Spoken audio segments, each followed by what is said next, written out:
ಗಂಗಾದೇವಿ ಬುಕ್ಕಣ್ಣನನ್ನು ಏನೆಂದು ಕರೆಯುತ್ತಾರೆ?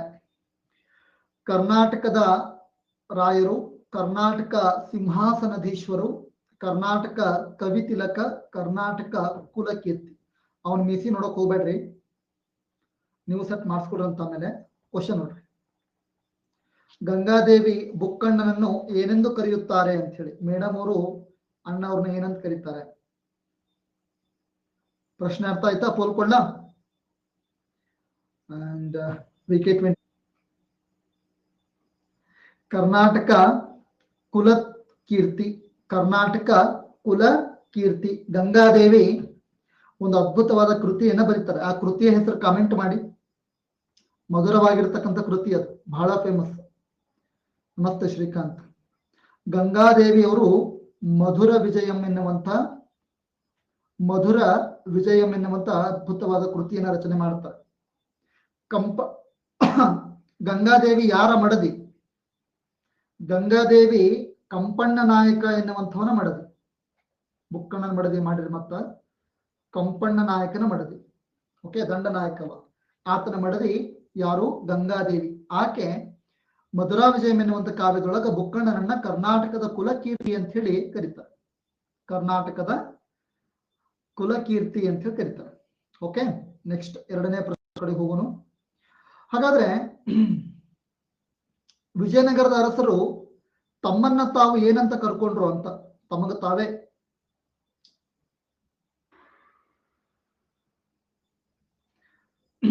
ಓಕೆ, ವಿಜಯನಗರ ಸಾಮ್ರಾಜ್ಯದ ಅರಸರು ತಮ್ಮನ್ನ ತಾವು ಕರ್ನಾಟಕ ಸಿಂಹಾಸನಾಧೀಶ್ವರರು ಅಂತ ಕರ್ಕೊಂಡ್ರು. ತಮಗ ತಾವೇ ಹೊಗಳ್ಕೊಳ್ಳೋದು. ಇಲ್ಲ ಗೆಜ್ಜಿ ಸೌಂಡ್ ಕೇಳ್ದಂಗ ಅದಕ್ಕೆ ಭಯ ಆಯ್ತು ಅಷ್ಟೇ. ನೀವೇನು ಗಾಬರಿ ಹಾಕಿ ಹೋಗ್ಬೇಡ್ರಿ. ಹಾಗಾದ್ರೆ ಫೆರಿಸ್ತಾ ಎನ್ನುವಂತಹ ಇತಿಹಾಸಕಾರ ವಿಜಯನಗರದ ಅರಸರನ್ನ ಏನಂತ ಕರೆದ? ಫೆರಿಸ್ತಾ. ಯಾವನಾಗಲಿಲ್ಲ ಎಂತದಲ್ಲ. ಫೆರಿಸ್ತಾ ಎನ್ನುವಂತ ಇತಿಹಾಸಕಾರ, ಫೆರಿಸ್ತಾ ಎನ್ನುವಂತ ಇತಿಹಾಸಕಾರ ವಿಜಯನಗರ ಸಾಮ್ರಾಜ್ಯದ ಅರಸರನ್ನ ಕರ್ನಾಟಕದ ರಾಯರು ಅಂತ ಹೇಳ್ದ. ಫೆರಿಸ್ತಾ ಎನ್ನುವಂತ ಇತಿಹಾಸಕಾರ ವಿಜಯನಗರ ಸಾಮ್ರಾಜ್ಯದ ಅರಸರನ್ನ ಕರ್ನಾಟಕದ ರಾಯರು ಅಂತ ಕರೆದ್ರೆ, ವಿಜಯನಗರದ ಅರಸರು ತಮ್ಮನ್ನ ತಾವೇ ಕರ್ನಾಟಕದ ಸಿಂಹಾಸನಾಧೀಶ್ವರರು ಅಂತ ಕರ್ಕೊಂಡ್ರು.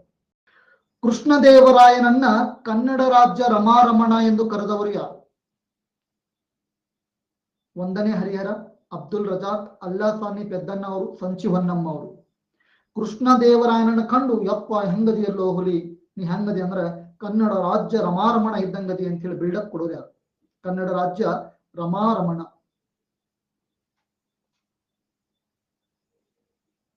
ತಾನು ಕನ್ನಡ ರಾಜ್ಯ ರಮಾರಮಣ ಎಂದ ಅಂತ ಇದೆ, ಬಟ್ ಅದು ತಪ್ಪು. ಯಾಕಂದ್ರೆ ಕೃಷ್ಣದೇವರಾಯ ಕನ್ನಡಕ್ಕಿಂತ ಅತಿ ಹೆಚ್ಚು ಒಲವು ಕೊಟ್ಟಿದ್ದು ಆಂಧ್ರದ ತೆಲುಗು ಭಾಷೆಯ ಕಡೆ.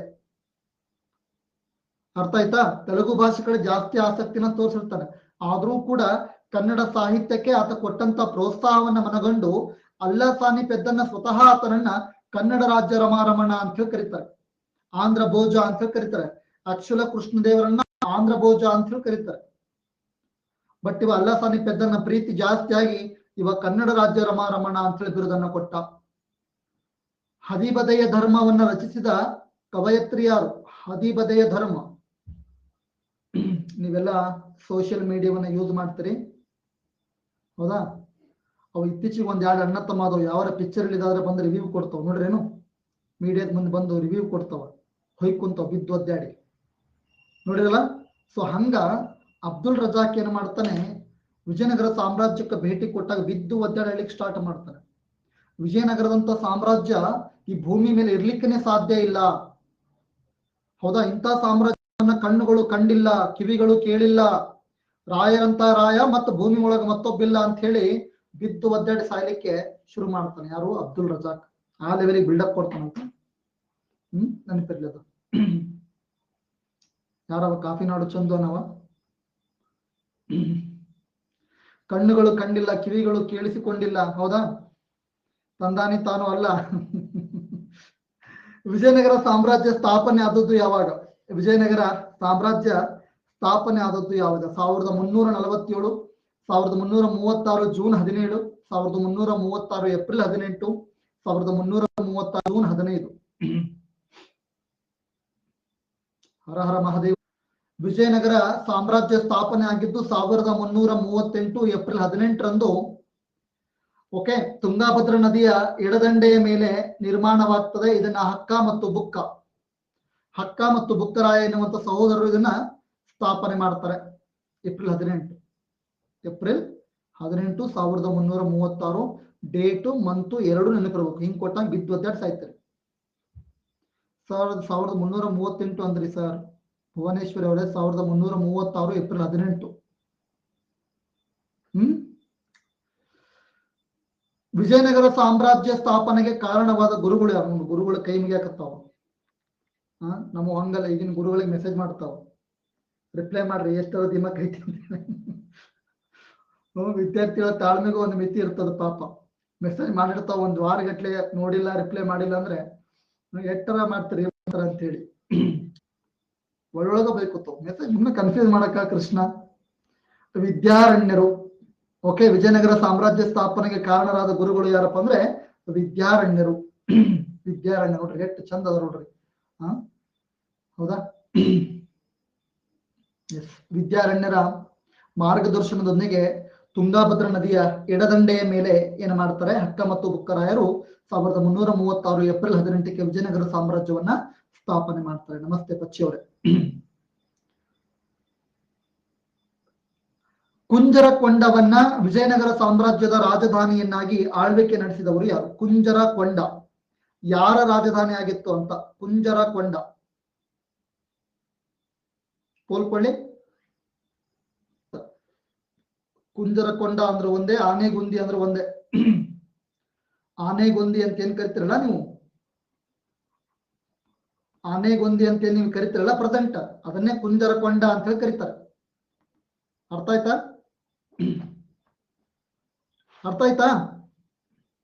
ಕನ್ಫ್ಯೂಸನ್ ಅದ ಏನ್ರಿ ಮಾಸ್ತರ ಅಂತ ಹೇಳಿ. ಪ್ರಸ್ತುತ ನೀವೇನ್ ಆನೆಗುಂದಿ ಅಂತ ಹೇಳಿ ಕರಿತಿರಲ್ಲ ಹುಲಿ, ಪೆನ್ನಿಗೆ ಯಾರ ಮಾಟ ಮಾಡ್ತಾರ ಇವತ್ತು. ಅಮಾವಾಸ್ಯೆ ನೀಗ ಹತ್ರದನ? ಅಮಾವಾಸ್ಯೆ ಆದ್ರ ಹತ್ರದ ನೋಡ್ರದ. ಪೆನ್ ಮಾತು ಕೇಳಬಹುದು. ಸಿಟ್ಟಾಗೈತ್ ನನ್ನ ಮೇಲೆ ಹೊಟ್ಟೆ. ಮಾತು ಕೇಳಂಗಿಲ್ಲ ಹೋಗಂತದ್ ನೋಡ್ರದ.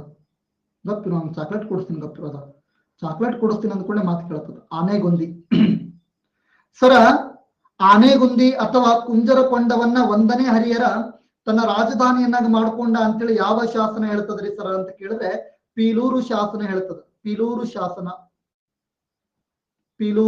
ಶಾಸನ ಬರ್ಕೋ. ಕಥೆಯಲ್ಲ ವ್ಯತ್ಯಾದ ಜೀವನ ಬಹಳ ತ್ರಾಸದ ಪ್ರಜ್ವಲ, ಬರ್ಕೋ. ಪೀಲೂರು ಶಾಸನದ ಪ್ರಕಾರ 1ನೇ ಹರಿಹರ ಕುಂಜರಕೊಂಡ ಅಥವಾ ಆನೆಗುಂದಿಯನ್ನ ತನ್ನ ರಾಜಧಾನಿಯನ್ನಾಗಿ ಮಾಡಿಕೊಂಡ ಎನ್ನುವಂಥದ್ದು ಬಹಳ ಇಂಪಾರ್ಟೆಂಟ್ ಆಗಿರ್ತಕ್ಕಂಥ ಒಂದು ಪ್ರಶ್ನೆ ಕೇಳ್ತಾರೆ. ಇದನ್ನು ಬಹಳ ಇಂಪಾರ್ಟೆಂಟ್. ನೆಕ್ಸ್ಟ್ ಮೊದಲು ನನ್ನ 5 ಪ್ರಶ್ನೆಗಳು ಯಾರು ಬ್ಯಾಟಿಂಗ್ ನಡೆಸ್ತಾರೆ ಅಂತೇಳಿ. ಈಶ್ವರಪ್ಪ ಅವರು, ಪ್ರಿಯಾಂಕಾ ಜೋಸ್ ಅವರು, ರೋಜಾ, ದೇವು, ಅನು, ಕಿರಣ್, ಗಣೇಶ್, ವಿಕಟ ಕವಿ, ಯಪ್ಪ, ಯೋಗರಾಜ್ ಭಟ್ರು ಇಲ್ಲಾಕ್ ಬಂದ್ರು, ಪ್ರವೀಣ್ ಅವರು, ರಾಜೇಶ್ವರಿ ಅವರು. ವೇದ ಮಾರ್ಗ ಪ್ರವರ್ತಕ ಎಂಬ ಬಿರುದು ಯಾರಿಗಿತ್ತು? ಎಂತ ಬಿರುದು? ವೇದ ಮಾರ್ಗ ಪ್ರವರ್ತಕ ಎನ್ನುವಂತ ಬಿರುದು. ಪೋಲ್ಕೊಳ್ಳಿ, ಕೊಳ್ಳಪೋಲು. ವೇದ ಮಾರ್ಗ ಪ್ರವರ್ತಕ ಎನ್ನುವಂತ ಬಿರುದು ಯಾರಿಗಿತ್ತು? ಪೆನ್ನಿಗೂ ನನಗೂ ಬಹಳ ಸಿಟ್ಟು, ಜಗಳ ಆಗ್ಯದ. ಅದಕ್ಕೆ ನೋಡ್ರಿ ಎಲ್ಲಿ ಹೋದ್ರು ಮಾತು ಕೇಳ್ಬೋದು. ಅದು ರಂಗೋಲಿ ಹಾಕ್ಲಿಕ್ಕತ್ತದ. ವೇದ ಮಾರ್ಗ ಪ್ರವರ್ತಕ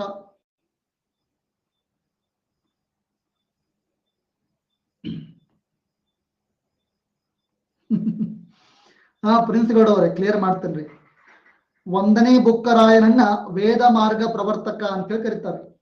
1ನೇ ಬುಕ್ಕರಾಯನನ್ನ ವೇದ ಮಾರ್ಗ ಪ್ರವರ್ತಕ ಅಂತ ಹೇಳಿ ಕರೀತಾರೆ. ಆದ್ರೆ ವೇದ ಮಾರ್ಗ ಪ್ರತಿಷ್ಠಾಪನಾಚಾರ್ಯ ಯಾರು? ವೇದ ಮಾರ್ಗ ಪ್ರತಿಷ್ಠಾಪನಾಚಾರ್ಯ ಯಾರು? ವೇದ ಮಾರ್ಗ ಪ್ರತಿಷ್ಠಾಪನಾಚಾರ್ಯ ಬಹಳಷ್ಟು ಕನ್ಫ್ಯೂಸ್ ಅದ ನಮ್ಮ ಹುಡುಗರಿಗೆ. ಪ್ರತಿಷ್ಠಾಪನಾಚಾರ್ಯ ಅಂದ್ರೆ ಯಾರ್ರೀ ಸರ? 2ನೇ ಹರಿಹರನನ್ನ ವೇದ ಮಾರ್ಗ ಪ್ರತಿಷ್ಠಾಪನಾಚಾರ್ಯ ಅಂತ ಹೇಳಿ ಕರಿತೀವಿ. ಓಕೆನಾ? 2ನೇ ಹರಿಹರನನ್ನ ವೇದ ಮಾರ್ಗ ಪ್ರತಿಷ್ಠಾಪನಾಚಾರ್ಯ, 1ನೇ ಬುಕ್ಕರಾಯನನ್ನ ವೇದ ಮಾರ್ಗ ಪ್ರವರ್ತಕ. ಕ್ಲಿಯರಾ? ಬರ್ಕೊಳ್ರಿ ಅದನ್ನ, ಬರ್ಕೊಳ್ರಿ. ಯಾಕೆ ಅಂದ್ರೆ ವೇದಗಳ ಕಾಲದಲ್ಲಿ ಭಾಷ್ಯ ಬರೆಯೋದು ಇವನ ಕಾಲದಲ್ಲಿ ಕಂಪ್ಲೀಟ್ ಆಗ್ತದೆ. ಎರಡನೇ ಹರಿಹರನ ಕಾಲದಲ್ಲಿ ವೇದಗಳ ಮೇಲೆ ಭಾಷ್ಯ ಬರೆಯುವಂತ ಕ್ರಿಯೆ ಸಂಪೂರ್ಣವಾಗ್ತದೆ. ಸೊ ಹಾಗಾಗಿ ಈತನನ್ನ ವೇದಮಾಲ ಪ್ರತಿಷ್ಠಾಪನಾಚಾರ್ಯ. ಓಕೆ, ನೆಕ್ಸ್ಟ್ ನೆಕ್ಸ್ಟ್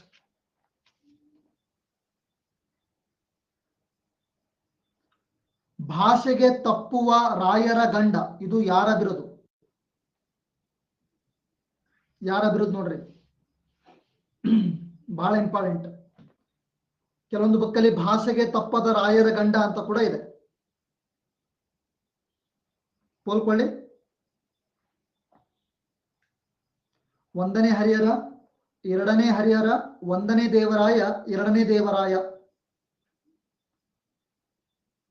ನೋಡ್ರಿ. ಭಾಷೆಗೆ ಕೆಲವೊಂದು ಬುಕ್ಕಲ್ಲಿ ತಪ್ಪುವ, ಕೆಲವೊಂದು ಬುಕ್ಕಲ್ಲಿ ತಪ್ಪದ. ಕ್ಲಿಯರ್ ಮಾಡ್ಕೊಳ್ರಿ. ಎರಡು ಕೊಟ್ರು ಅದೇ ಅದೇ ಉತ್ತರ. ಯಾವುದು? ಒಂದನೇ ಹರಿಹರ, ಒಂದನೇ ಹರಿಹರ. ಓಕೆನಾ? Yes, next. ದಕ್ಷಿಣ ಭಾರತದ ಇಡೀ ದಕ್ಷಿಣ ಭಾರತ ಯಾರ ಆಳ್ವಿಕೆ ಕಾಲದಲ್ಲಿ ವಿಜಯನಗರ ಸಾಮ್ರಾಜ್ಯದ ವಶವಾಯಿತು? ಬಹುತೇಕ ದಕ್ಷಿಣ ಭಾರತ ಯಾರ ಆಳ್ವಿಕೆ ಕಾಲದಲ್ಲಿ ವಿಜಯನಗರದ ವಶವಾಯಿತು? ಇಡೀ ದಕ್ಷಿಣ ಭಾರತ, ಬಹುತೇಕ ದಕ್ಷಿಣ ಭಾರತ ಈತನ ಆಳ್ವಿಕೆ ಕಾಲಘಟ್ಟದಲ್ಲಿ ಏನಾಗ್ತದೆ? ವಿಜಯನಗರ ಸಾಮ್ರಾಜ್ಯದ ವಶವಾಗ್ತದೆ. ಪಂಚಮಿಗೆ ಬಂದಾಕಿ ಏನದ ಮುಂದೆ ಹಾಡ? ಪಂಚಮಿ ಐತಿಗ. ಹೌದಲ್ಲ? ಪಾಪ ಅಳ್ತಿರ್ತೀರಿ, ನನ್ನ ಬೆಟ್ಟಿಗೆ ಬರ್ಲಿಲ್ಲ ಅಂತ ಹೇಳಿ. ಬರ್ತಾಳ. ಅವು ಬಂದಿಲ್ಲ ಅಂದ್ರೆ ಕಂಪ್ಲೀಟ್ ಹಾಡ್ತಿದ್ದೀಗ. ಅವು ಕಾನೂನು ಕೈ ತಗೋತಾಳಿಲ್ಲ ಅಂದ್ರೆ. ಹಂಗಾಗಿ ಒಂದನೇ ಬುಕ್ಕರಾಯನು ಕಾವೇರಿ ನದಿಗೆ ಕಾಲುವೆಯನ್ನ ನಿರ್ಮಿಸಿದ ಎಂದು ಮಾಹಿತಿ ನೀಡುವ ಶಾಸನ ಯಾವುದು? ಒಂದನೇ ಬುಕ್ಕರಾಯನು ಕಾವೇರಿ ನದಿಗೆ ಕಾಲುವೆಯನ್ನು ನಿರ್ಮಾಣ ಮಾಡ್ದ ಅಂತ ಹೇಳಿ ಮಾಹಿತಿ ನೀಡುವಂತ ಶಾಸನ. ಶ್ರವಣ ಬೆಳಗೊಳ ಮತ್ತು ಕಲ್ಲೇಹ ಶಾಸನ, ಎಡೆತೊರೆಯ ಶಾಸನ, ಪಾಂಡವಪುರ ಶಾಸನ, ಮಧುರ ವಿಜಯಂ. ಗಣಿ ಲೇಟಾಗಿ ಬಂದ್ಯಾ? ಓಕೆ, ಪಾಂಡವಪುರ ಶಾಸನ ನೋಡ್ರಿ. ಪಾಂಡವಪುರ ಶಾಸನ. ಒಂದನೇ ಬುಕ್ಕರಾಯ ಏನ್ ಮಾಡ್ತಾನೆ? ಕಾವೇರಿ ನದಿಗೆ ಕಾಲುವೆಯನ್ನು ನಿರ್ಮಾಣ ಮಾಡ್ತಾನೆ ಅಂತ ಹೇಳಿ. ಚಾಪ್ಟರ್ ವೈದ ಕ್ಲಾಸ್ ತೆಗೆದ್ರಿ. ಶಾತವಾಹನ ಮನೆತನದಿಂದ ಹಿಡಿದು ಆಲ್ರೆಡಿ ವಿಜಯನಗರ ಸಾಮ್ರಾಜ್ಯದವರೆಗೆ ಬಂದ್ವಿ ನಾವು. ಚಾಪ್ಟರ್ ವೈದ ಹೊಂಟದ. ಡೈಲಿ ಮಧ್ಯಾಹ್ನ 1 ಗಂಟೆಗೆ ನಡೀತಿತ್ತು, ಇವಾಗ ರಾತ್ರಿ 9 ಗಂಟೆ ಹಾಕೊಂಡಿನ ಅಷ್ಟೇ. ಇಲ್ಲೇ ಬಾಜುಕ್ ನಿಂತಾಳ, ಅಬ್ಸರ್ವ್ ಮಾಡಾಕ್ತಾಳ. ಹಾಡು ಹೇಳ್ತಾನೋ ಪಾಠ ಮಾಡ್ತಾನೋ ಕೊಡಿ ಅಂತ ಹೇಳಿ.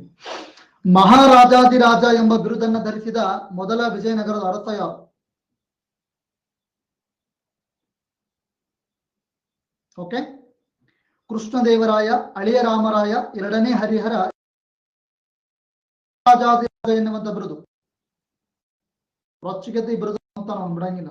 ಬೇಕೇ ಬೇಕು ನನಗೆ, ನಾವು ಫಸ್ಟ್ ನನಗೆ ಬೇಕು ಅಂತ ಹೇಳಿ ಮೇಲೆ ಓದ್ಕೊಂಡು ಹೋಗ್ಯವ್ರಿ ಮಾಸ್ತರ. ನೀಕು ಕಾವಲ್ಲ. ಗಣಿ. ಎಸ್, ಎರಡನೇ ಹರಿಹರ, ಎರಡನೇ ಹರಿಹರ ಮಹಾರಾಜಾದಿರಾಜ ಎನ್ನುವಂತ ಬಿರುದನ್ನ ಪಡಿತಾನೆ. ಬಹಳ ಫೇಮಸ್ ನೋಡ್ರಿ ಇವ, ಕೆಟ್ಟ ಫೇಮಸ್ ಇವ. Okay, yes. ಹಾಗಾದ್ರೆ ಈ ಕೆಳಕಂಡ ಯಾವ ಅರಸನನ್ನ ಪ್ರೌಢದೇವರಾಯ ಅಂತ ಹೇಳಿ ಕರಿತೀವಿ? ಕಾಮೆಂಟ್ ಮಾಡ್ರಿ. ಪ್ರೌಢದೇವರಾಯ, ಪ್ರೌಢದೇವರಾಯ, ಎರಡನೇ ದೇವರಾಯ. ಹಾಗಾದ್ರೆ ತುಂಗಾಭದ್ರಾ ನದಿಗೆ ಕಾಲುವೆ ತೋಡಿಸಿದ ಅರಸ ಯಾರು? ನಮ್ಮ ತುಂಗಾಭದ್ರಾ ನದಿಗೆ ಕಾಲುವೆಯನ್ನು ತೋಡಿಸಿದ ಅರಸ. ಸುಮ್ಮನಿರ್ಲಿಲ್ಲ, ಕಾಲುವೆ ತೋರಿಸೇ ಬಿಡ್ತಾನ.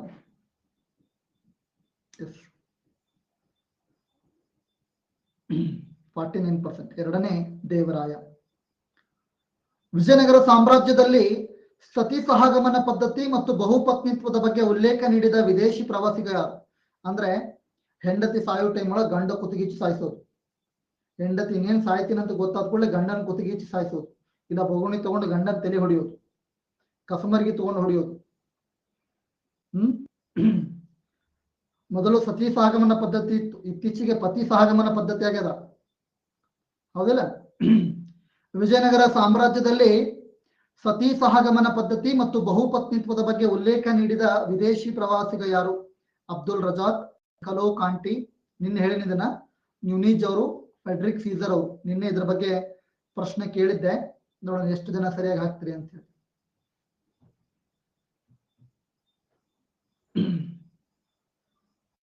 ನೋಡ್ರಿ ಸಂಭ್ರಮದಿಂದ ಹಾಕ್ತಾ ಇದ್ರು ಅಂತ ಬೆಂಕಿ. ಇವ ಡೋಲ್ ಬಾಡ್ಸಕತ್ತ ನೀವ ಏನು ಕುರಿ ಕೊಯ್ಯಾಕ್ತಾರೋ ಏನು ಕೊಯ್ಯಾಕ್ತಾರೋ ಕೋಡಿ. ನೋಡ್ರಿ ಒಬ್ಬರ ಕಣ್ಣಾಗರ ಕಣ್ಣೀರು, ಡೋಲ್ ಬಾರ್ಸಕತ್ತ ನೀವ ಮ್ಯೂಸಿಕ್. ಅನಾಹುತ.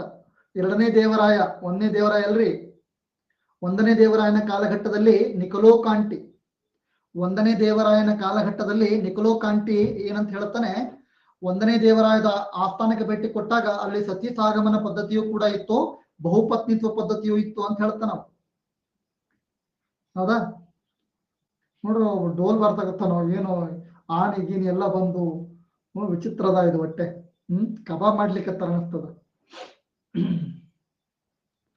ಅಳುವ ಸೌಂಡ್ ಕೇಳಿಸ್ಬಾರ್ದು ಅಂತ ಬಾರಿಸ್ತಾರೆ. ಹ್ಞೂಪಾ ಹೌದು, ಆಕಿ ಕೂಗಾಟ ಸೌಂಡ್ ಕೇಳಬಾರ್ದಲ್ಲ.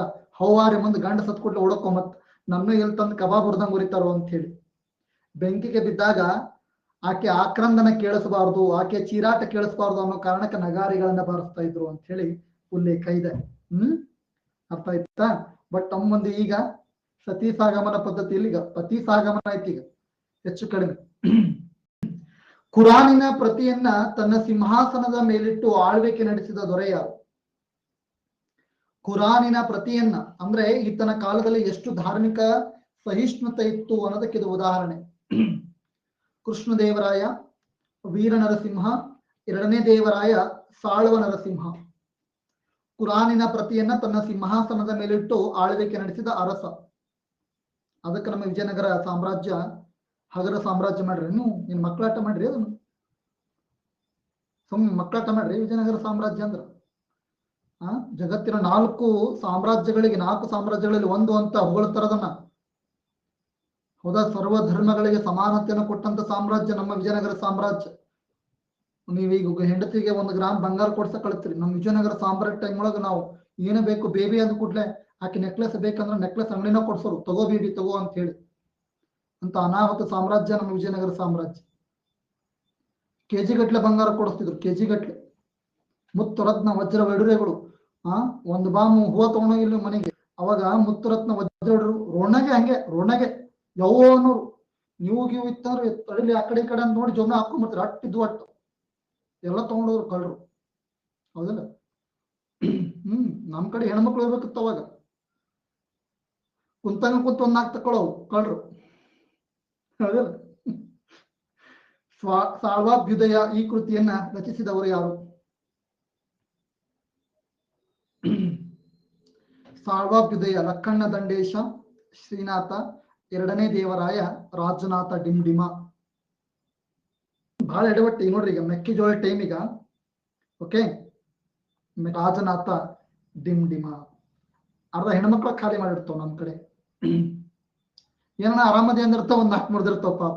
ಗೊಂಜಾಳ ಅಂತಿರಲ್ಲ. ಸಾಳ್ವಾಭ್ಯುದಯ ಎನ್ನುವಂತ ಕೃತಿಯನ್ನು ರಚಿಸಿದವರು ಯಾರು? ರಾಜನಾಥ ಡಿಂಡಿಮ. ಡಿಂಡಿಮ.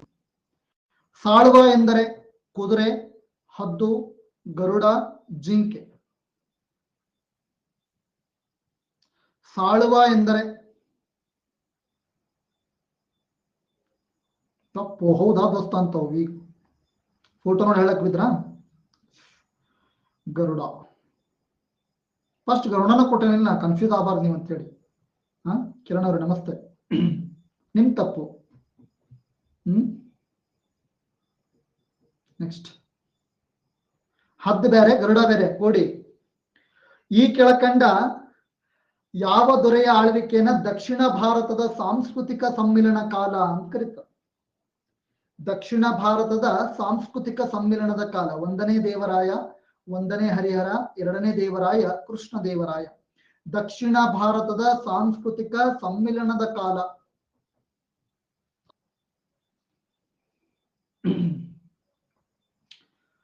ದಕ್ಷಿಣ ಭಾರತದ ಸಾಂಸ್ಕೃತಿಕ ಸಮ್ಮಿಲನ ಕಾಲ ಕೃಷ್ಣ ದೇವರಾಯನ ಆಳ್ವಿಕೆಯ ಕಾಲಘಟ್ಟ 1509 ರಿಂದ 1529. 1509ರಿಂದ 1529ರವರೆಗೆ ಸುದೀರ್ಘವಾಗಿ ಆಳ್ವಿಕೆ ನಡೆಸ್ತಾನೆ ಕೃಷ್ಣದೇವರಾಯ. ಸೋಲಿಲ್ಲದ ಸರದಾರ ಅಂತ ಹೇಳಿ ಕರೀತಾರೆ. ಗೋವಾವನ್ನ ವಶಪಡಿಸಿಕೊಳ್ಳಲು ಪೋರ್ಚುಗೀಸರು ಯಾವ ವ್ಯಕ್ತಿಯನ್ನ ರಾಯಭಾರಿಯಾಗಿ ಕೃಷ್ಣದೇವರಾಯನ ಆಸ್ಥಾನಕ್ಕೆ ಕಳಿಸಿದ್ರು? ವೆಲ್ಕಮ್ ಕಿರಣ್ ಅವರೇ, ನಮಸ್ತೆ. ಏನಾಗ್ತದ ಅಂದ್ರೆ ಪೋರ್ಚುಗೀಸರು ಗೋವಾ ಬೇಕಾಗಿರ್ತದ. 1510ರಲ್ಲಿ ಪೋರ್ಚುಗೀಸರು ಗೋವಾವನ್ನು ವಶಪಡಿಸ್ಕೋತಾರಲ್ಲ, ವಶಪಡಿಸ್ಕೋಬೇಕಾದ್ರೆ ಯಾರ್ದಾರು ಸಹಾಯ ಬೇಕಾಗ್ತದ. ಜ್ಯೂಸ್ ರಾಜಧಾನಿ, ಹೌದು. ಅವ್ರು ಬಂದು ಕೇಳ್ಕೊತಾರ ನಮ್ಮ ಹತ್ರ, ಕೃಷ್ಣದೇವರಾಯನ ಹತ್ರ, ಅಣ್ಣ ನೋಡೋಣ, ಒಂಚೂರು ಹೆಲ್ಪ್ ಮಾಡೋಣ, ನನಗೆ ಬೇಕಂದ್ರೆ ಬೇಕು ಅಣ್ಣ, ನಾವ್ ಒಬ್ಬ ಹೋದ್ರೆ 100 ಹೊಡಿತಾರ, ಇಬ್ರು ಹೋಗೋಣ ಬಾ ಅಂತಂದಾಗ ಯಾರನ್ನ ಕಳ್ಸಿದ್ರು ಈ ಮಾತುಕತೆ ಮಾಡ್ಲಿಕ್ಕೆ ರಾಯಭಾರಿಯಾಗಿ? Father Louis. Option D sir, option D ಏನೈತಿ? ಓಕೆ. ಫಾದರ್ ಲೂಯಿಸ್ ಅವರು, ಓಕೆನಾ? ಈ ವಿಶೇಷವಾಗಿ ಪೋರ್ಚುಗೀಸರು ಏನು ಮಾಡ್ತಾರೆ, ವೈಸ್ರಾಯ್ ಆಗಿರ್ತಕ್ಕಂಥ ಇವ ಅಲ್ಬುಕರ್ಕ್ ಅದನ್ನೆಲ್ಲ ಕೊಡಿ, ಇವ ಹೆಂಗಾದ್ರೂ ಮಾಡಿ ಗೋವಾವನ್ನ ವಶಪಡಿಸ್ಕೋಬೇಕು ಅಂತ ಹೇಳಿ ಪ್ರಯತ್ನ ಮಾಡಿದಾಗ ಫಾದರ್ ಲೂಯಿಸ್ ನನ್ನ ಏನ್ ಮಾಡ್ತಾರೆ, ಫಾದರ್ ಲೂಯಿಸ್ ನನ್ನ ರಾಯಭಾರಿಯಾಗಿ ಕೃಷ್ಣದೇವರಾಯನ ಆಸ್ಥಾನ ಕಳಿಸ್ತಾರೆ. ಹೌದಾ? ಅವ ಬಂದಣ್ಣ ಹಿಂಗಾಗಿದೆ, ಹೆಲ್ಪ್ ಮಾಡು ಅಂದಾಗ ಕೃಷ್ಣದೇವರಾಯ ಇಷ್ಟ ಏನೋ ಕೊಡಿ, ಹೆದರ್ಬೇಡ ನಡಿ ಅಂತ ಹೇಳಿ ಅವಾಗ ಅವರ ಅಪೋಸಿಟ್ ಬಿಜಾಪುರ ಸುಲ್ತಾನ ಯೂಸುಫ್ ಆದಿಲ್ ಶಾಹಿ, ಹೌದಾ, ಆತನನ್ನ ಸೋಲಿಸಿ ಏನ್ ಮಾಡ್ತಾರೆ, ಗೋವಾವನ್ನ ವಶಪಡಿಸ್ಕೊತಾರೆ. ಅಟ್ಟ ಇಲ್ಲೇ ಕೋಡಿ ಹೋಗ, ನಮ್ಮ 10 ಹುಡುಗರು ಸಣ್ಣ ಹುಡುಗರು ಬಂದು ಯುದ್ಧ ಮಾಡ್ತಾ ಹೋಗಂತೇಳಿ ಕಳಿಸ್ತಾರೆ. ವಿಜಯನಗರ ಸಾಮ್ರಾಜ್ಯದ ಗೋಲಿ ಆಡೋ ಹುಡುಗರು ಬಂದು ಗೆದ್ದು ಬರ್ತಾ ಹೋಗಂತೇಳಿ ಕಳಿಸ್ತಾರ ಅವ್ರು. ಅಂತ ಶ್ರೇಷ್ಠ ಮನೆತನ ಅದು. ಪಾರಿಜಾತ ಹರಣಂ ಈ ಕೃತಿಯನ್ನ ರಚಿಸಿದವರು ಯಾರು? ಪಾರಿಜಾತ ಹರಣಂ ತೆನಾಲಿ ರಾಮಕೃಷ್ಣ, ದುರ್ಜಟಿ, ನಂದಿ ತಿಮ್ಮಣ್ಣ, ಮಾದಯ್ಯಗಾರಿ ಮಲ್ಲಣ್ಣ. ಪೋಲ್ಕೊಳ್ಳಿ. ಪಾರಿಜಾತ ಹರಣಂ ಕೃತಿಯನ್ನ ರಚಿಸಿದವರು ಯಾರು?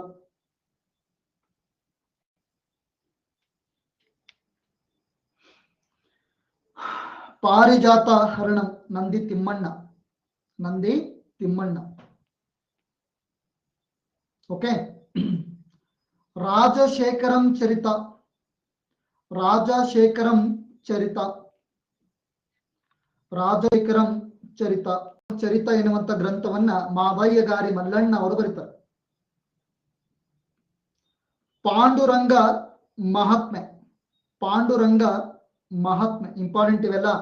ಅಷ್ಟದಿಗ್ಗಜರು ಅಂತ ಬರ್ತಾರೆ, ನಿನ್ನೆ ಕ್ಲಾಸ್ ಒಳಗೆ ಹೇಳಿದ್ದೆ, ನಸರಿನವರಲ್ಲಿ ಅಷ್ಟದಿಗ್ಗಜರು ಅಂತ ಬರ್ತಾರೆ ಅಂತ ಹೇಳಿದ್ದೆ. ಅವ್ರ ಬಗ್ಗೆನ ಪ್ರಶ್ನೆ ಕೇಳ್ತಿರೋದು. ತೆನಾಲಿ ರಾಮಕೃಷ್ಣನ ಪ್ರಸಿದ್ಧವಾದ ಕೃತಿ ಪಾಂಡುರಂಗ ಮಹಾತ್ಮೆ. ಇನ್ನು ದುರ್ಜಟಿ ಕಾಳಹಸ್ತಿ ಶತಕ, 2 ಕೃತಿಯನ್ನ ಬರೀತಾನೆ ದುರ್ಜಟಿ. ಒಂದು ಕೃಷ್ಣರಾಜ ವಿಜಯ, ಮತ್ತೊಂದು ಕಾಳಹಸ್ತಿ ಶತಕ. ದುರ್ಜಟಿಯ 2 ಕೃತಿಗಳು ಯಾವುವು? ಕೃಷ್ಣರಾಜ ವಿಜಯ, ಕಾಳಹಸ್ತಿ ಶತಕ, 2 ಕೃತಿಗಳು. ತೆನಾಲಿ ರಾಮಕೃಷ್ಣಂದು ಪಾಂಡುರಂಗ ಮಹಾತ್ಮೆ, ನಂದಿ ತಿಮ್ಮಣ್ಣ ಅವ್ರದ್ದು ಪಾರಿಜಾತ ಹರಣಂ, ಮಾದಾಯಗಾರಿ ಮಲ್ಲಣ್ಣ ಅವ್ರದ್ದು ರಾಜಶೇಖರ ಚರಿತಂ. ಬರ್ಕೋಬೇಕು. ಕರ್ನಾಟಕ ರಾಯಭಾರತ ಕಥಾಮಂಜರಿ ಈ ಕೃತಿಯನ್ನ ರಚಿಸಿದವರು ಯಾರು? ಬಹಳ ಇಂಪಾರ್ಟೆಂಟ್ ನೋಡ್ರಿ. ನಂಜುಂಡ ಕವಿ, ಕನಕದಾಸ, ತಿಮ್ಮಣ್ಣ, ಕುಮಾರ.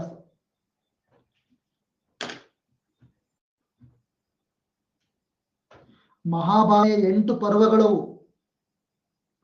ಕರ್ನಾಟಕ ರಾಯ ಕಥಾಮಂಜರಿ ಅಂದ್ರೆ, ಕರ್ನಾಟಕ ರಾಯ ಭಾರತ ಕಥಾಮಂಜರಿ ಅಂದ್ರೆ ಮಹಾಭಾರತದ ಕೊನೆಯ 8 ಪರ್ವಗಳು. ಕನ್ನಡದಲ್ಲಿ ಏನು ಬರೀತಾನಲ್ಲ, ಮಹಾಭಾರತದ, ಬರ್ಕೊಡ್ರಿ ಇಂಪಾರ್ಟೆಂಟ್ ಇದು, ಕೊನೆಯ 8 ಪರ್ವಗಳನ್ನ, ಮಹಾಭಾರತದ ಕೊನೆಯ 8 ಪರ್ವಗಳನ್ನ ಈ ತಿಮ್ಮಣ್ಣ ಕವಿ ಕನ್ನಡದಲ್ಲಿ ಬರೀತಾನೆ.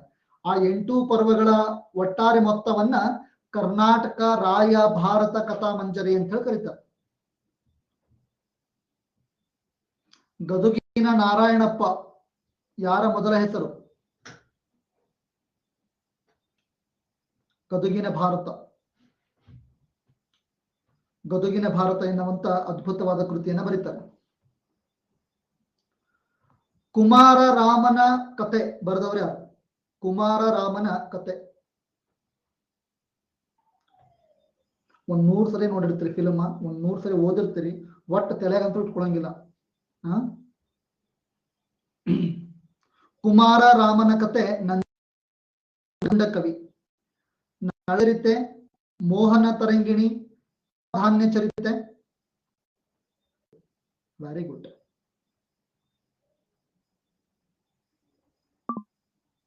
ನೋಡ್ರಿ, ರಾಜನನ್ನೇ ಅವನ ಆಸ್ಥಾನಕ್ಕೆ ಬಂದು ಅವನಿಗೆ ಅಸಹ್ಯ ಮಾಡಿ ಹೋಗ್ತಾನೆ ಇವ ಕೋಡಿ. ಅಚ್ಯುತರಾಯನ ಆಸ್ಥಾನಕ್ಕೆ ಭೇಟಿ ಕೊಟ್ಟಂತ ಒಬ್ಬ ಪ್ರವಾಸಿಗ ಆ ಅಚ್ಯುತರಾಯನನ್ನ ಸುಳ್ಳುಗಾರ, ಪುಕ್ಕಲ ಮನುಷ್ಯ ಅಂತ ಹೇಳಿ ಕರೀತಾನೆ. ಯಾರು ಕರೆದ್ರು, ಯಾರಿಗಿತ್ತಟ್ಟು ತಾಕತ್ತು. ನ್ಯೂನೀಜ್ ಅವರು, Barbosa, Robert Sewell, Frederick Caesar, ಅಟ್ಟು ತಾಕತ್ ಯಾರಿಗಿರಬೇಕು ಅಂತ ಹೇಳಿ ಬಂದೆಕ್ಕಿದ್ದಮ್ ಕಪಾಳ ಕೊಡೋದು ಹೋಗೋದು. ರಾಜನ ಆಸ್ಥಾನಕ್ಕೆ ಬಂದು ಬಿರಿಯಾನಿ ತಿಂದು, ಕಬಾಬ್ ತಿಂದು, ಜ್ಯೂಸ್ ಕುಡಿದು ಕೊನೆಗೆ ಅಕ್ಕಿದ್ದಮ್ ಹೋಗೋಕೋಡಿ ಅನ್ನೋದು. ಆತನ ಆಸ್ಥಾನಕ್ಕೆ ಬಂದು ರಾಜಾತಿಥ್ಯವನ್ನು ಸ್ವೀಕರಿಸಿ ಕೊನೆಗೆ ಉಂಡು ತಿಂದು ತೇಗಿ ಆತನನ್ನೇ ಸುಳ್ಳುಗಾರ, ಪುಕ್ಕಲ ಮನುಷ್ಯ ಅಂತೇಳಿ ಓಡೋಕನಿವ ಬಾ ಇಡಿ ಬಾಯಿಗೆ ಅಂತ ಹೇಳಿ. ಯಾರು? ನ್ಯೂನಿಜ್, ಪೋರ್ಚುಗೀಸ್ನ ಪ್ರವಾಸಿಗ ಇವ. ಅಚ್ಯುತರಾಯನನ್ನ ಸುಳ್ಳುಗಾರ, ಪುಕ್ಕಲ ಮನುಷ್ಯ ಅಂತ ಹೇಳಿ ಕರೀತಾನೆ. ಎಲ್ರು ಪಾಸಿಟಿವ್ ಹೇಳೋದ್ರು, ಇವ ನೆಗೆಟಿವ್ ಹೇಳಿ ಓಡೋಗ್ತಾನೆ ಇವ ಕಳ್ಳ. ನೆಕ್ಸ್ಟ್, ತಾಳಿಕೋಟೆ ಕದನದಲ್ಲಿ ಭಾಗವಹಿಸದ ದೊರೆ ಯಾರು? ಭಾಗವಹಿಸದ, ಪಾರ್ಟಿಸಿಪೇಟ್ ಮಾಡಲ್ಲ, ಅವ್ರ್ಯಾರು?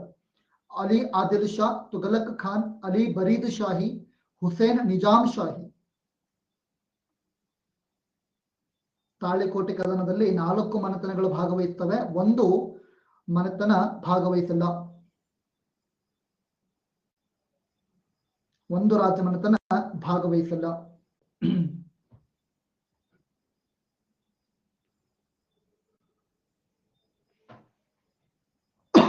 ಯಾಕಂದ್ರೆ ಬೀರಾರಿನ ಇಮಾದ್ ಶಾಹಿಗಳು ಏನಿದಾರಲ್ಲ, ಬೀರಾರಿನ ಇಮಾದ್ ಶಾಹಿಗಳು, ಅವರಿಗೆ ಈ ವಿಜಯನಗರ ಸಾಮ್ರಾಜ್ಯದ ಜೊತೆ ತುಂಬಾ ನಂಟಿದೆ.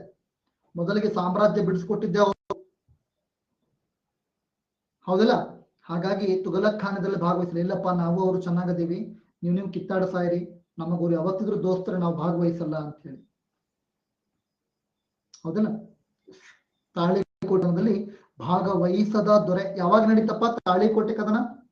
1565 ಜನವರಿ 23 ಮಂಗಳವಾರದ ದಿನ.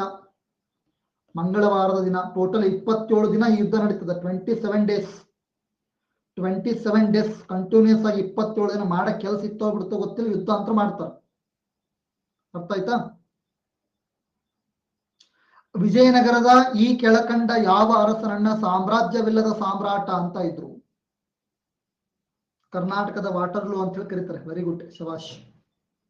ಕರ್ನಾಟಕದ ವಾಟರ್ಲೂ ಅಂತ ಹೇಳಿ ಕರೀತಾರೆ. ಬಹಳ ತರುಣ ಇದ್ದ ರಾಮರಾಯ ಯುದ್ಧ ಮಾಡೋ ಟೈಮ್ ಒಳಗ. ಬಹಳ ಚಿಕ್ಕ ವಯಸ್ಸು ಅಲ್ಲ? ಅಂತ ನೋಡ್ರಿ, ರೋಜಾ ಕೋಡಿ 90ರ ಹರೆಯ, ಬಹಳ ಸಣ್ಣವ. ವಿಜಯನಗರದ ಈ ಕೆಳಕಂಡ ಯಾವ ಅರಸನನ್ನ ಸಾಮ್ರಾಜ್ಯವಿಲ್ಲದ ಸಾಮ್ರಾಟ? ತಿರುಮಲ, ವೀರ ನರಸಿಂಹ, ಸದಾಶಿವರಾಯ, 3ನೇ ಶ್ರೀರಂಗ. ನೋಡ್ರಿ, ಪಾಪ ಸಾಮ್ರಾಜ್ಯನೇ ಇರಂಗಿಲ್ಲ ಪಾಪ ಅವ. ಪಾಪ ಸಣ್ಣವಿದ್ದಾಗಿಂದ ಕನಸು ಕಟ್ಟಿರ್ತಾನ, ಇಷ್ಟು ದೊಡ್ಡ ಭವ್ಯವಾದ ಸಾಮ್ರಾಜ್ಯ, ನಾನಾ ಯುವರಾಜ, ನಾನಾ ಮಹಾರಾಜ ಅಂತ ಹೇಳಿ ಬಿದ್ದು ಒದ್ದಾಡಿ ಕನಸು ಕಟ್ಟಿರ್ತಾನ. ಕೊನೆಗೆ ಸಾಮ್ರಾಜ್ಯ ಎಲ್ಲ ಕಿತ್ಕೊಂಡು ಹೋದ್ಮೇಲೆ ಬಿದ್ದು ಒದ್ದಾಡಿ ಅಳ್ಳಿಕ್ ಶುರು ಮಾಡ್ತಾನೆ. ನಾ ಬಂದಾಗ ಅವಕ್ಕಿತ್ತೇನಿದು ಅಂತ ಹೇಳಿ ಪಾಪ. ಅರವೀಡು ಮನೆತನದ 3ನೇ ಶ್ರೀರಂಗ. ಅರವೀಡು ಮನೆತನದ ಕೊನೆಯ ದೊರೆ ಅವ. ಬಿದ್ದು ಒದ್ದಾಡ್ಲಿಕ್ಕೆ ಶುರು ಮಾಡ್ತಾನೆ. ಅಲ್ರು 8 ಜನ ರಾಜರಿದ್ರು, ಯಾರ ಕಾಲದಾಗೂ ಬರ್ಲಿಲ್ಲ, ನಾನು ಈಗಿನ ಬಂದಿನಿ, ನನಗೆ ಬಂದು ನೀವು ಹಿಂಗೆ ಹಾಳು ಮಾಡಿ ಹೋದ್ರಲ್ಲ ಸಾಮ್ರಾಜ್ಯನ ಅಂತ ಹೇಳಿ ಬಿದ್ದು ಒದ್ದಾಡಿ ಅಳ್ಳಿಕ್ ಶುರು ಮಾಡ್ತಾನ. ಬಾಜು ಇದ್ದವರು, ಹೋಲಿ ಬಿಡ್ರಿ ಸರ, ಸಮಾಧಾನ ಮಾಡ್ಕೊಳ್ರಿ, ನೀರ್ ಕುಡ್ರಿ ಅಂತ ಹೇಳಿ ನೀರ್ ಕುಡಿಸ್ತಾರ. ಪಾಪ ಪಂಚಮಿ ಅದ, ಪಂಚಮಿ ಉಂಡಿ ತಿನ್ರಿ ಅಂತ ಹೇಳಿ ಉಂಡಿ ತಿನ್ನಿಸಿ ಸುಮ್ಮನೆ ಹೋಗ್ತಾರೆ. ಮತ್ ಮುಂದೆ ಇರ್ಲಿ ಬಾರೋ ಮರ, ಜೀವ ಉಳಿದು ಸಾಗೈತಿ. ಹೌದಿಲ್ಲ? ರೋಜಾ ಅವರು, ಪ್ರಿಯಾಂಕಾ ಜೋಸ್ ಅವರು, ಬಸವರಾಜ್ ಅವರು, ಶೀತಲ್ ಅವರು, ಅನು ಅವರು, ಅನಿ ಅವರು, ರುಹಿನಾ ಅವರು, ಪ್ರವೀಣ್, ಸಂತು, ದುರ್ಗಮ್ಮ ಅವರು. ವಿಜಯನಗರ ಸಾಮ್ರಾಜ್ಯ ಸಚಿವಾಲಯದ ಕಾರ್ಯದರ್ಶಿಯನ್ನ ಹೀಗೆಂದು ಕರೆಯುತ್ತಿದ್ದರು. ಯಪ್ಪ, ನಮ್ಮದು ಫೋಟೋ ಇದು, ನಾವು ಮೊನ್ನೆ ಹೋದಾಗ ಓಡ್ದಾಕಿದ ಫೋಟೋ ಇದು. ಹೌದಾ? ಮೊನ್ನೆ ಹಂಪಿಗೆ ಹೋದಾಗ. ವಿಜಯನಗರ ಸಾಮ್ರಾಜ್ಯದ ಸಚಿವಾಲಯದ ಕಾರ್ಯದರ್ಶಿನ ಹೀಗೆಂದು ಕರೆಯುತ್ತಿದ್ದರು. ರಾಯಸ ಸ್ವಾಮಿ, ರಾಯಸಂ, ಶಾಸನಾಚಾರ್ಯ, ಸಮಯಾಚಾರ್ಯ ಏನಂತ ಕರಿತಾ ಇದ್ರು ಅಂತ ಹೇಳಿ.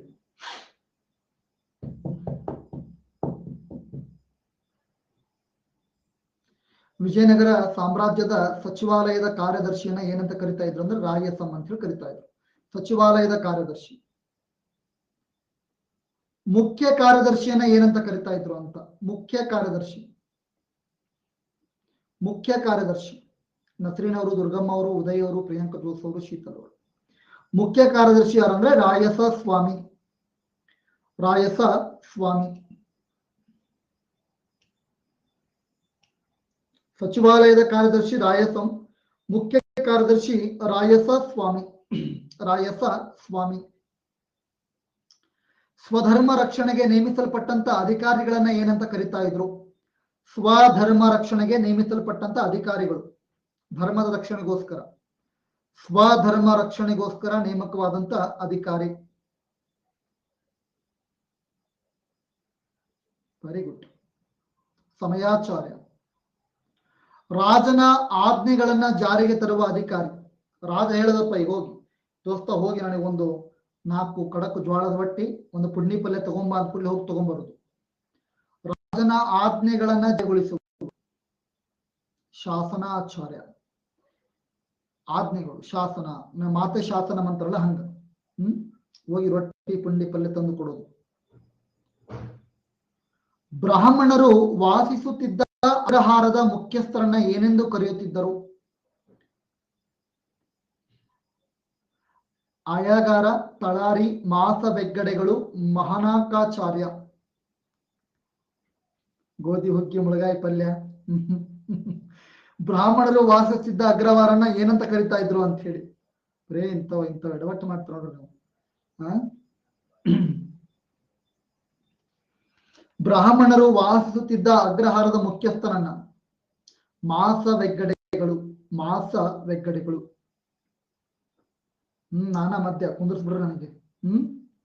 ಹಾಗಾದ್ರೆ ಗ್ರಾಮ ರಕ್ಷಣೆಯ ಹೊಣೆ ಹೊತ್ತ ಪೊಲೀಸರನ್ನ ಏನಂತ ಕರಿತಾ ಇದ್ರು? ಗ್ರಾಮದ ಪೊಲೀಸರು. ಗ್ರಾಮದ ಪೊಲೀಸರು. ಗ್ರಾಮದ ಪೊಲೀಸ್ ತಳಾರಿ ಅಂತ ಹೇಳಿ. ತಳಾರಿ. ಗ್ರಾಮದ ಪೊಲೀಸ್ ತಳಾರಿ. ಗ್ರಾಮದ ಪೊಲೀಸ್ ಯಾರು? ತಳಾರಿ. ಗ್ರಾಮದ ಸೇವಕ. ಗ್ರಾಮದ ಸೇವಕ.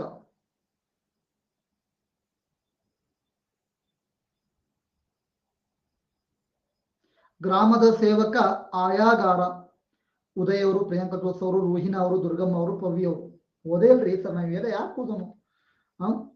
ಗ್ರಾಮದ ಸೇವಕ ಅಂದ್ರೆ ಆಯಾಗಾರ, ಗ್ರಾಮದ ಪೊಲೀಸ್ ಅಂದ್ರೆ ತಳಾರಿ, ಗ್ರಾಮದ ಸಮಸ್ಯೆಗಳನ್ನ ಬಗೆಹರಿಸುತ್ತಿದ್ದ ಅಧಿಕಾರಿ ಅಂದ್ರೆ ಮಹಾನಾಕಾಚಾರ್ಯ ಅಂತ ಹೇಳಿ. ಸಮಸ್ಯೆಗಳನ್ನ ಬಗೆಹರಿಸುತ್ತಿದ್ದ ಅಧಿಕಾರಿ ಅವ. ಬಯಲು ಸೀಮೆಯ ವಸ್ತು ಸಂಗ್ರಹಾಲಯ ಯಾವುದು?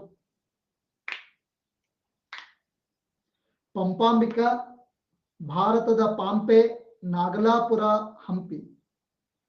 ಬಯಲು ಸೀಮೆಯ ವಸ್ತು ಸಂಗ್ರಹಾಲಯ.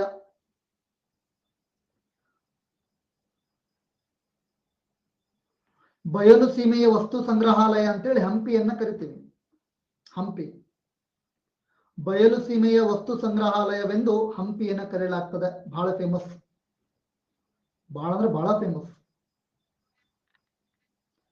ವಿಜಯನಗರ ಸಾಮ್ರಾಜ್ಯವನ್ನ ನರಸಿಂಗ ರಾಜ್ಯವೆಂದು ಕರೆದಿದ್ದು ಯಾರು? ಪ್ರಶ್ನೆ ಆಗದ ನೋಡ್ರಿ, ಇದು ಇಂಪಾರ್ಟೆಂಟ್ ಇದು. ಓಕೆ. ಆಪ್ಷನ್ ಒಳಗ ಹಂಪಿ ಇರ್ಲಿಲ್ಲ ಅನ್ಕೊಳ್ರಿ, ಭಾರತದ ಪಾಂಪೆ ರೈಟ್ ಆನ್ಸರ್ ಆಗ್ತದ. ಯಾಕಂದ್ರೆ ಹಂಪಿಯನ್ನ ಇತಿಹಾಸಕಾರರು ಭಾರತದ ಪಾಂಪೆ ಅಂತ ಹೇಳಿ ಕೂಡ ಕರೀತಾರೆ. ಹಂಪಿ ಇರೋದಕ್ಕೆ ಹಂಪಿ ಉತ್ತರ ಆಯ್ತು ನೇರವಾಗಿ. ಹಂಪಿ ಇರ್ಲಿಲ್ಲ ಅಂದ್ರೆ ಭಾರತದ ಪಾಂಪೆ ಆಗ್ತಾ ಇತ್ತು, ನೆನಪಿರ್ಲಿ. ಓಕೆನಾ?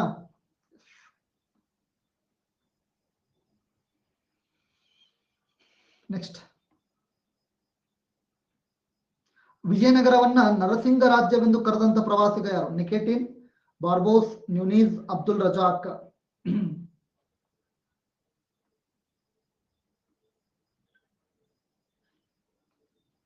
ವಿಜಯನಗರ ಸಾಮ್ರಾಜ್ಯವನ್ನ ನರಸಿಂಗ ರಾಜ್ಯ ಅಂತ ನೀವ. ವಿಜಯನಗರ ಸಾಮ್ರಾಜ್ಯವನ್ನ ಏನಂತ ಕರೀತಾನೆ? ನರಸಿಂಗ ರಾಜ್ಯ ಅಂತ ಕರೀತಾನೆ. ನರಸಿಂಗ ರಾಜ್ಯ ಅಂತ ಹೇಳಿ. ಬಾರ್ಬೋಸ್. ಬಾರ್ಬೋಸ್. ಯಾವ ದೇಶದ ಪ್ರವಾಸಿಗ? ಬಾರ್ಬೋಸ್. ಪ್ರಶ್ನೆ ಕೇಳ್ತಾರ ನೋಡ್ರಿ, ಯಾವ ದೇಶದ ಪ್ರವಾಸಿಗ ಅಂತ ಕೂಡ ಪ್ರಶ್ನೆ ಕೇಳ್ತಾರೆ, ಯಾರ ಆಸ್ಥಾನಕ್ಕೆ ಭೇಟಿ ಕೊಟ್ಟಿದ್ದ ಅಂತಾನು ಪ್ರಶ್ನೆ ಕೇಳ್ತಾರೆ. ಎರಡೂ ಇಂಪಾರ್ಟೆಂಟ್ ನಮಗ ಬಾರ್ಬೋಸ್ ಎನ್ನುವಂತ ಇತಿಹಾಸಕಾರ ಬಂದ ಅಂದ ತಕ್ಷಣ ಶ್ರೀಕೃಷ್ಣ ದೇವರಾಯನ ಆಸ್ಥಾನಕ್ಕೆ ಭೇಟಿ ಕೊಡ್ತಾನವ. ಓಕೆ, ಪೋರ್ಚುಗಲ್ ದೇಶದ ಪ್ರವಾಸಿಗ ಬಾರ್ಬೋಸ್, ಕೃಷ್ಣ ದೇವರಾಯನ ಆಸ್ಥಾನಕ್ಕ ಭೇಟಿ ಕೊಡ್ತಾನೆ. ಇವೆರಡೂ ಗೊತ್ತಿರ್ಬೇಕು. ಅರಮನೆಯ ಬಾಗಿಲುಗಳನ್ನ ಸ್ತ್ರೀಯರು ಕಾಯ್ತಿದ್ರು ಅಂತ ಹೇಳಿದವ ಇವ. ಇದೇ ಕೂಡಿ ಹೇಳೋದು. ವಿಜಯನಗರ ಸಾಮ್ರಾಜ್ಯದಲ್ಲಿ ಬಹಳಷ್ಟು ವಜ್ರಗಳು ಸಿಗುತ್ತವೆ ಎಂದು ಮಾಹಿತಿ ಕೊಟ್ಟವ ಯಾರು? ಬಹಳಷ್ಟು ವಜ್ರಗಳು ಸಿಗ್ತಾವಂತ ಹೇಳಿದ್ದು ಬಾರ್ಬೋಸ್. ಕೃಷ್ಣ ದೇವರಾಯನನ್ನ ಕರುಣಾಮಯಿ ಎಂದವರು ಯಾರು ಅಂತ ಪ್ರಶ್ನೆ ಕೇಳಿದರೆ, ಕೃಷ್ಣ ದೇವರಾಯನನ್ನ ಕರುಣಾಮಯಿ ಎಂದಿದ್ದು ಬಾರ್ಬೋಸ್. ಸತಿ ಸಹಗಮನ ಪದ್ಧತಿ ಅಸ್ತಿತ್ವದಲ್ಲಿ ಇದೆ ಅಂತ ಹೇಳಿದ್ದು ಬಾರ್ಬೋಸ್. ಕನ್ಫ್ಯೂಸ್ ಆಗ್ಬಾರ್ದು ಸರ. ಮತ್ತ ಅವಾಗ ನೀವು ಬ್ಯಾರೆ ಹೇಳಿದ್ರಲ್ರಿ, ಮತ್ತ ಹೌದಿಲ್ಲ ಸರ? ನೀವು ಅವಾಗ್ಲೇ ನಿಕೋಲೋ ಕಾಂಟೆ ಹೇಳ್ದ ಅಂತ ಅಂದ್ರಲ್ರಿ ಸರ. ಅವ ಸತಿ ಸಹಗಮನ ಪದ್ಧತಿ ಮತ್ತು ಬಹುಪತ್ನಿತ್ವ ಎರಡೂ ಇತ್ತು ಅಂತ ಹೇಳ್ದ. ಇವ ಕೇವಲ ಸತಿ ಸಹಗಮನ ಪದ್ಧತಿ ಇತ್ತು ಅಂತ ಹೇಳ್ತಾನ. ಇಂಪಾರ್ಟೆಂಟ್ ಹೌದಾ? ದಿ ಹಿಸ್ಟರಿ ಆಫ್ ಪರ್ಷಿಯಾ ಇದು ಯಾರ ಕೃತಿ? The history of Persia, the history of Persia ಯಾರ ಕೃತಿ ಅಂದ್ರೆ ಗೊತ್ತಿಲ್ಲ ನಮಗ. ಅನಾಹುತ ಅದು ಅವಲಕ್ಕಿ ಪವಲಕ್ಕಿ ಟಾಮಿನ ಮಿನ ಮಿನ ಮಾಡಿ ಡಿ ಹಾಕ್ಯಾವ. ಕೊನೆಗೆ ಏನೂ ಗೊತ್ತಿಲ್ಲ ಅಂದ್ರೆ ಡಿ ಹಾಕೋದು ಸ್ವಲ್ಪ ಮಂದಿ, ಕೆಲವರು ಓದಾಕಿದೆ, ಅದು ಬೇರೆ. ಯಾವ ಅರಸ ವಿಜಯನಗರ ಸಾಮ್ರಾಜ್ಯದ ಪ್ರಜೆಗಳು ಆಹಾರಕ್ಕಿಂತ ಗುಲಾಬಿಯನ್ನ ಬಹಳ ಇಷ್ಟ ಪಡ್ತಾ ಇದ್ರು ಅಂತ ಹೇಳ್ದ? ಆಹಾರ ಬ್ಯಾಡವ್ರಿಗೆ ಗುಲಾಬಿ ಇದ್ರೆ ಸಾಕು, ಆಹಾರವಲ್ಲೇ ಗುಲಾಬಿ ಬೇಕು ಅಂತಂದ್ರು ಮಂದಿ. ತಗೊಳ್ಳೋ ಕೂಡಿ ಎಗ್ರೈಸ್ತೀನಿ, ಬ್ಯಾಡ ಮಾತ್ರ ಗುಲಾಬಿ ಬೇಕು ಅಂತಾರು. ಓಕೆ, ಹೇಳ್ತಾನವ ವಿಜಯನಗರದಂತ ನಗರ ಭೂಮಿ ಮೇಲೆ ಮತ್ತೊಂದು ಇರ್ಲಿಕ್ಕೆ ಸಾಧ್ಯನೇ ಇಲ್ಲ ಅಂತ ಯಾರು? ನಮ್ಮ ಅಬ್ದುಲ್ ರಜಾಕ್. ಇಂತಹ ಸಾಮ್ರಾಜ್ಯವನ್ನ ಕಣ್ಣುಗಳು ಕಂಡಿಲ್ಲ, ಕಿವಿಗಳು ಕೇಳಿಲ್ಲ. ರಾಯರಂತಹ ರಾಯ ಭಾರತದಲ್ಲಿ ಮತ್ತೊಬ್ಬರಿಲ್ಲ ಅಂತ ನಾವು ಅಬ್ದುಲ್ ರಜಾಕ್ ಆ ಲೆವೆಲ್ ಬಿಲ್ಡಪ್ ಕೊಟ್ಟ ಅಮೌಂಟ್ ಇಸ್ಕೊಂಡು ಹೋಗ್ತಾನೆ, ಕೊಡ್ರಿ ಸಾಹೇಬ್ರೆ ಫೀಸ್ ಅಂತ ಹೇಳಿ.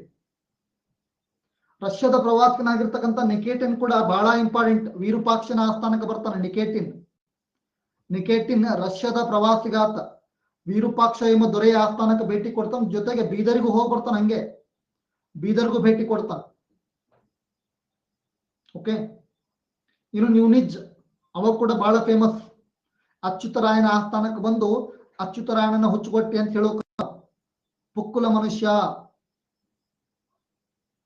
ಹೌದಾ? ವಿಜಯನಗರ ಸಾಮ್ರಾಜ್ಯದ ಅರಸರು ಹಸುವಿನ ಮಾಂಸ ಒಂದನ್ನ ಬಿಟ್ಟು ಎಲ್ಲಾ ರೀತಿಯ ಮಾಂಸವನ್ನು ತಿಂತಾ ಇದ್ರು ಅಂತ ಹೇಳ್ತಾನವ.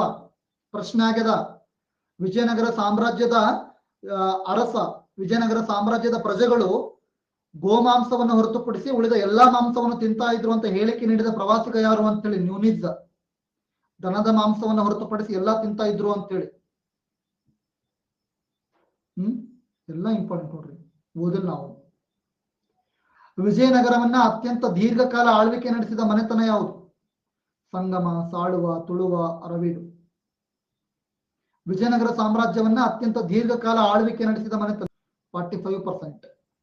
ದೀರ್ಘಕಾಲ ಅದು ಹೆಂಗ್ ವಿಚಾರ ಮಾಡಿ ನೀವು ಸಿ ಹಾಕಿದ್ರು ನನಗೆ ಅರ್ಥ ಆಗೋದು ದೋಸ್ತ. ಅತ್ಯಂತ ಅಲ್ಪ ಕಾಲ ಮತ್ತೆ ಎಡವಟ್ಟಾದ್ರೆ ಕೊಟ್ಟಿನಿ, ಇಲ್ಲಿ ಇನ್ಫಾರ್ಮೇಶನ್ ಕೊಟ್ಟಿನಿ, ಇಲ್ಲಿ ನಿಮ್ಮ ಕೋಡಿಗಳೇ ಇಲ್ಲಿ.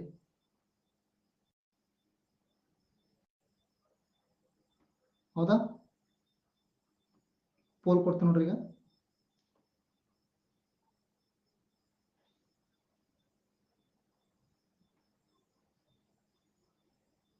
ಅತ್ಯಂತ ಕಡಿಮೆ ಅವಧಿಯ ಮನೆತನ ಯಾವುದು? ಅತ್ಯಂತ ಕಡಿಮೆ ಅವಧಿಗೆ ಆಳ್ವಿಕೆ ನಡೆಸಿದ ಮನೆತನ ಯಾವುದು?